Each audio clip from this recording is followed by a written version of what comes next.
एक समय की बात है। एक गांव में रामू नाम का एक किसान रहता था। वह बहुत ही गरीब था। उसके परिवार में उसकी पत्नी गौरी और उसका बेटा शंकर थे। इस बारी जून के महीने में बरसात ना होने के कारण उनकी सारी फसल बर्बाद हो गई थी। पता नहीं गौरी, ये बारिश कब शुरू होगी। आज खेत होके आया तो देखा सारी फसल झुलस गई है। जून के महीने में तो एक आध दो बार बारिश हो ही जाती है, और इस बार तो नदी का पानी भी सूख गया है। नहीं तो मैं वहां से ले लेता। पता नहीं हमारी गरीबी कब खत्म होगी। पिछली बार फसल अच्छी नहीं हुई और इस बार बारिश न होने के कारण हमारी फसल खराब होने की कगार पर है। पता नहीं ये भगवान हमें कैसे कैसे दिन दिखाएगा। और अब घर का राशन भी समाप्त होने वाला है। गौरी, मैं एक काम करता हूँ, गांव के जमींदार जी से मदद मांग के देखता हूँ। बहुत सुना है उनके बारे में, वो बहुत दयालु है। वो हमारी कुछ न कुछ मदद तो कर ही देंगे। रामू फिर जमींदार के पास मदद मांगने निकल जाता है और कुछ ही देर बाद जमींदार के घर पहुंच भी जाता है। जमींदार जी, मुझे आपके मदद की भी बहुत जरूरत है। क्या हुआ रामू, बताओ मुझे, मैं तुम्हारी क्या मदद कर सकता हूँ। फिर रामू जमींदार को सारी बात बताता है। मैं तुम्हें काम तो दे दूंगा रामू, पर तुम्हें मन लगाकर काम करना होगा। ठीक है जमींदार जी, मैं बहुत मन लगा के काम करूंगा और आपको कभी शिकायत का मौका नहीं दूंगा। और फिर रामू घर आकर सारी बात अपनी पत्नी को बताता है। भगवान का लाख लाख शुक्र है जो आपको नौकरी मिल गई। हाँ गौरी, मैं अब और ज्यादा मेहनत करूंगा।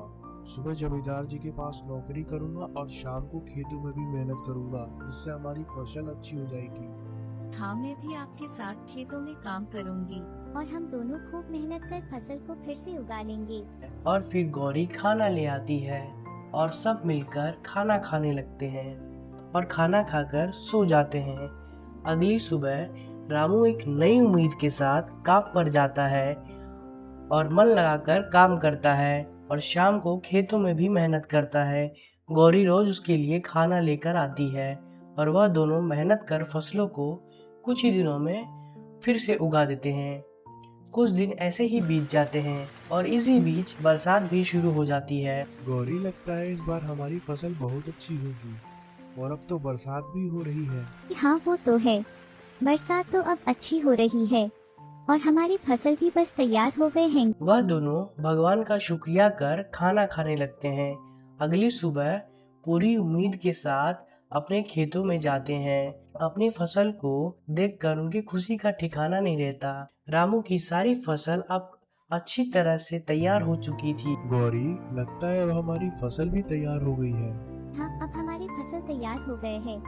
अब हमें इसकी कटाई शुरू कर देनी चाहिए। रामू की सारी फसल अब अच्छी तरह से तैयार हो चुकी थी और दोनों मिलकर फसल की कटाई शुरू कर देते हैं और उन्हें इकट्ठा कर बाजार में ऊंचे दामों पर बेच देते हैं। गौरी, इस बार तो हमारी फसल के दाम भी पहले से बहुत अच्छे लगे हैं। जी हाँ, इस बार तो पहले से भी ज्यादा अच्छा मुनाफा हुआ है। ऐसे ही मेहनत करते करते वह धीरे धीरे कुछ ही सालों में अमीर बन जाते हैं।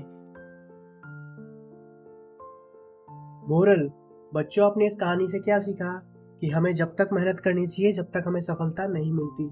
मेहनत का फल हमेशा मीठा ही होता है। दोस्तों, अगर आपको ये कहानी पसंद आई है तो इसे लाइक करें। चैनल पर पहली बार आए तो चैनल को सब्सक्राइब करें और हमें फेसबुक पर देख रहे हैं तो हमें फॉलो करें।